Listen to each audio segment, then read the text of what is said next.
Olá pessoal, tudo bem? Professor Alex aqui. Eu tô aqui para ajudar vocês aí na parte dos conjuntos, né? Que é o conteúdo que a gente está estudando aí nessa primeira etapa da APC, tá? O conjunto, né? O que é um conjunto? Conjunto é um agrupamento de elementos, tá?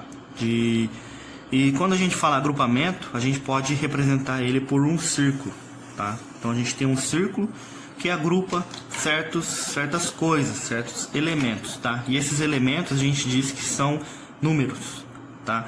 Então aqui eu vou dar o exemplo de um conjunto, né? É um conjunto formado por 1, 2, 3, 4, né? Eu tenho que dar um nome para esse conjunto também, então eu posso chamar ele de um conjunto A. O conjunto é sempre representado por uma letra maiúscula, tá? Quando você for representar um elemento qualquer, também se pode representar como uma letra minúscula, ok? Aí aqui eu tenho outro conjunto, né? Um conjunto um pouco maior, né? Eu posso chamar ele de conjunto B também, né? Onde ele vai ter alguns elementos aí, né? Só que ele é um pouco maior, tá? Se vocês analisarem esses dois conjuntos, né? Esse aqui é o conjunto B que eu falei, eles têm alguma similaridade, né? Se você analisar os elementos de cada um deles, eles têm alguma semelhança, ok? A única diferença entre eles é a quantidade de elementos, nesse caso, tá? Ele tem dois elementos a mais, esse daqui, que é o 5 e o 6. Mas, se você analisar esse conjunto B, ele tem os mesmos elementos ali do conjunto A, não é? Então, isso significa que até certo ponto, né? Então, até o número 4 aqui, é o conjunto A, ok? Ou seja, o conjunto A está dentro do conjunto B, ok? E isso significa que o conjunto A, ele é um subconjunto de B, tá? Ele é um subconjunto de B. Ou seja, o conjunto A está contido no conjunto B, ok? Contido significa que ele está inserido, ou seja, todos os elementos de A estão dentro de B. Ah, professor, mas e se tivesse lá só o 1, o 2 e o 4? O conjunto A estaria dentro do conjunto B? Não, não. Tem que ser todos os elementos, tá bom? Então aqui no caso o 3 também tem que estar ali para dizer que o A está contido em B, ok? Ah, professor, mas e o B? Né? O B tem os elementos de A. Será que o B está contido em A? Será? Não, não podemos falar isso. Por quê? Porque o conjunto B, ele tem mais elementos do que o conjunto A. Então você não pode colocar uma coisa grande e uma coisa pequena.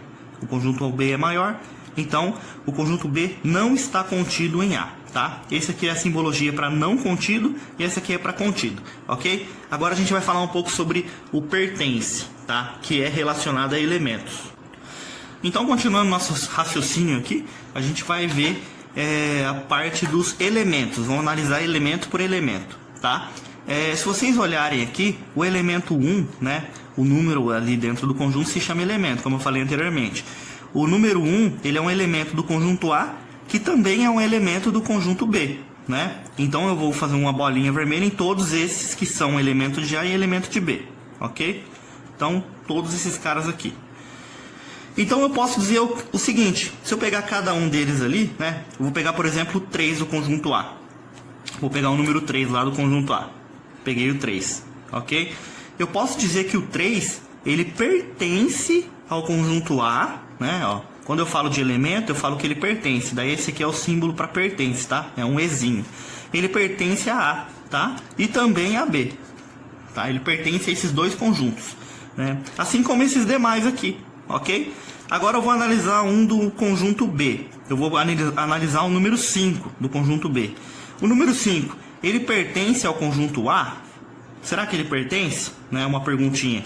Vamos olhar lá no conjunto A, tem o número 5 aqui? Não. Então ele não pertence, tá? Então é a mesma ideia lá do conjunto, né? Quando ele está contido ou não, né? Lembrando que quando ele está contido, todos os elementos do conjunto tem que estar dentro do outro.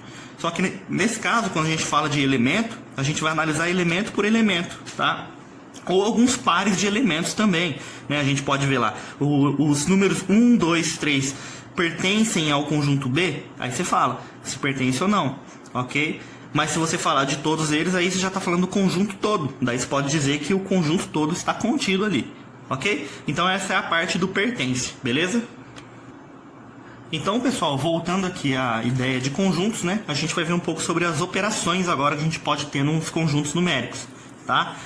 Para que o professor está falando sobre tudo isso daí? Para encaixar certinho lá na ideia dos conjuntos numéricos, os naturais, os inteiros, racionais, irracionais e reais, tá? Porque um é uma consequência do outro, tá? Então é por isso que eu estou falando de alguns grupos específicos aqui, né, de números, só para a gente entender melhor aquela parte, ok?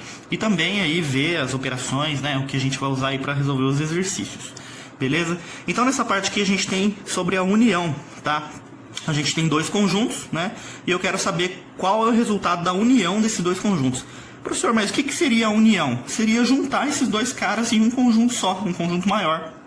Ok? Então é isso que a gente vai fazer, né? Se eu pegar o conjunto A e unir com o conjunto B, como que vai ficar? Eu vou pegar os elementos de A e vou juntar com os de B. E vai dar o resultado ali, a nossa A união com B, tá? A junção deles, que é um conjunto só.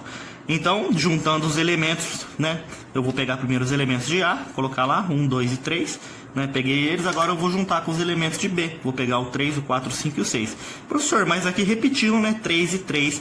Quando você tem expresso um valor em um conjunto, não precisa expressar ele novamente, tá? Então, você basta colocar o 3 ali uma vez e pronto, ok? Aí você continua aqui, né? 4, 5 e 6. Então, o resultado da nossa união de conjuntos, né? A junção de elementos, é esse conjunto maior aqui, A união com B, beleza? Então, pessoal, mostrando para vocês algebricamente, né, essa ideia dos conjuntos, né? O conjunto ele é mostrado por uma letra maiúscula, como eu falei anteriormente, e também por chaves, tá?